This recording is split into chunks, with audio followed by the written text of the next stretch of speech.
विजय जी इसको समझें तो यहां पर बीएसपी के पास 1, समाजवादी पार्टी के पास 10 और बीजेपी के पास अगर आप देखिए तो 4, यानी गढ़, अगर मजबूत गढ़ की बात कर रहे हैं तो सबसे ज्यादा मजबूत गढ़ समाजवादी पार्टी के हैं पिछली बार के चुनावों के साथ। बिल्कुल ठीक जी, वो हमने जिक्र शुरुआत में भी की और जैसे बात हुई, अभी चर्चा हुई कि आजमगढ़ जैसी जगह है कि आजमगढ़ हमेशा से यादव परिवार का, मुलायम सिंह जी का गढ़ रहा है। मुलायम सिंह जी हमेशा वहां से अपनी पॉलिटिक्स को शुरू करते रहे हैं, उसको मैसेजिंग करते रहे हैं और अभी अखिलेश यादव खुद वहां से एमपीएम से पहले मुलायम सिंह जी थे, तो वो एक ऐसा गढ़ है। और दूसरी बात फिर से मैं उसी पर आ रहा हूँ कि हम कितना भी इग्नोर करें या कुछ करें, लेकिन ये पूरा का पूरा इलाका जातीय आधारित समीकरणों पर आधारित है।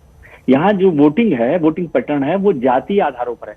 वो नेशनल इश्यूज, वो राष्ट्रवाद, वो धर्म, वो संप्रदाय और वो सब चीजें नहीं चल रही। दूसरा एक इशू जो पॉजिटिव होता है भारतीय जनता पार्टी के लिए वो ये है कि ये गरीबी वाला इलाका है, पिछड़ा इलाका है, तो यहाँ जो सरकार की लाभार्थी योजना है उसका फायदा जितना हुआ है वो कितना रिटर्न कर सकता है। हालांकि प्रधानमंत्री ने एक दिन कहा था कि नमक की बात, लेकिन उसको कल उन्होंने करेक्ट करते हुए कहा कि नमक का कर्ज जो है उन पर है और वो उस कर्ज का फर्ज अदा कर रहे हैं।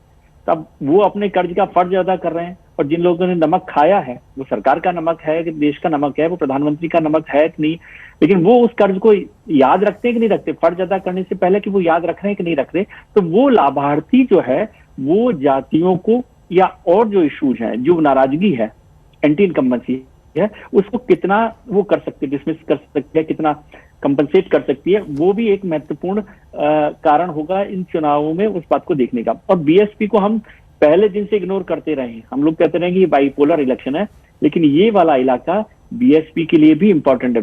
भले ही एक गढ़ हो, लेकिन उसकी जो सीटें हैं, 5 सीटें जैसे विधानसभा में आई थी, वो बढ़ भी सकती हैं और नहीं बढ़ सकती तो वो समाजवादी पार्टी या बीजेपी किसका खेल बिगाड़ सकती है, उसमें भी उनका रोल महत्वपूर्ण होगा।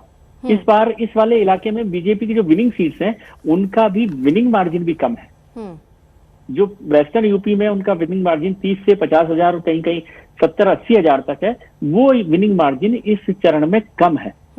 तो इस तरह से बीजेपी के लिए बहुत सारी रिस्की फैक्टर्स हैं और अखिलेश के लिए पॉजिटिव बात है कि वो जातीय समीकरणों में ठीक है। दूसरा उनका इलाका है।